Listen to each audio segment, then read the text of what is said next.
Good morning. This is High Five time, and it's Happy Monday. On this date, did anybody notice the moon on Friday night? The moon was absolutely spectacular. It was, you looked up in the heavens, and the sky was so clear, and the moon was so bright and so clear. Several people commented it on Facebook, but I forgot to tell you on High Five on Friday what day it was. On Saturday, it was called Tu B'Av. We talked a lot about the terrible things that have happened on the 9th of Av, which is the worst day in the entire calendar year. But Tu B'Av, the 15th of Av, is called the happiest year. The Mishnah says that no days are as festive for Israel as the 15th of Av and Yom Kippur. On Yom Kippur, they were forgiven, so it absolutely, Yom Kippur symbolizes God's forgiving them for the sin of the golden calf and receiving forgiveness on Yom Kippur. It's a very special day. But I want to tell you events that happened on Tu B'Av. And the first thing, event number one, they were in the wilderness for 40 years because of the 10 Spies Report. And I call the news media the 10 Spies Report. As reported, the plague that accompanied the Jews in the desert in 40 years ended.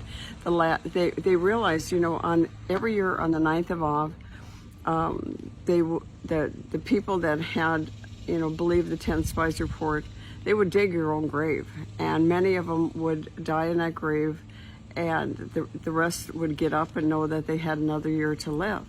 But on the 9th of Av, on the 40th year, nobody died.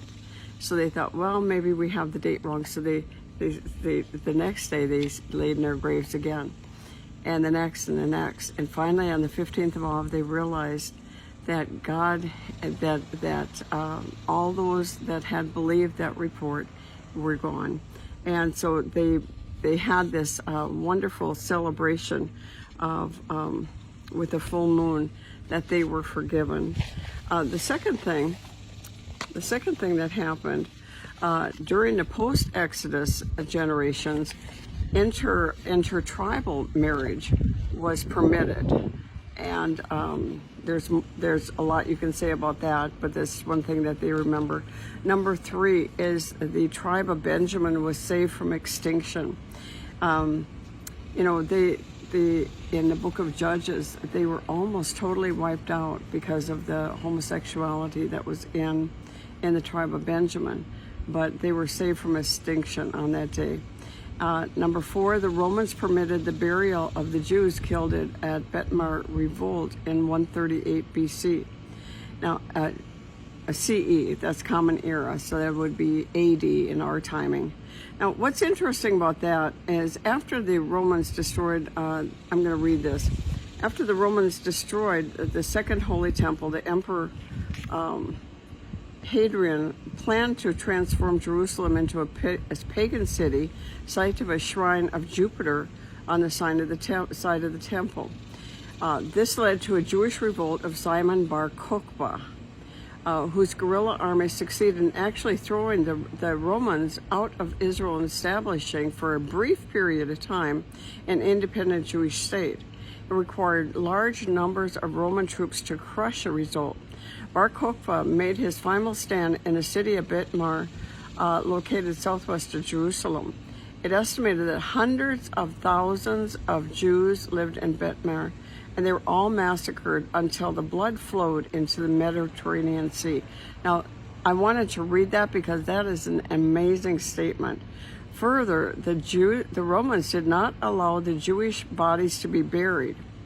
According to Jewish tradition, the bodies lay in the open but did not rot until 3 years later. I thought it was days later, but I was reading this morning in AISH.com, Day in Jewish History, that it was 3 years later, on the 15th of Av, that burial was finally permitted. The standard grace after meals includes a special blessing recalling the event of Betmar. what was amazing is, once you die, your body begins to rot and stink and everything. And I was always amazed, because they said it was days later, because the 9th of Av was a massacre, and I thought 5 days later that they were able to pick up the bodies. But according to AISH.com, and I'm going to have to look at this further, they said it was 3 years later. Oh, that's even a bigger miracle, because none of the bodies rotted. They call this, one of the happiest days in Jewish history, and it was amazing that such a spectacular moon shining down on us was showing us God's love for his people.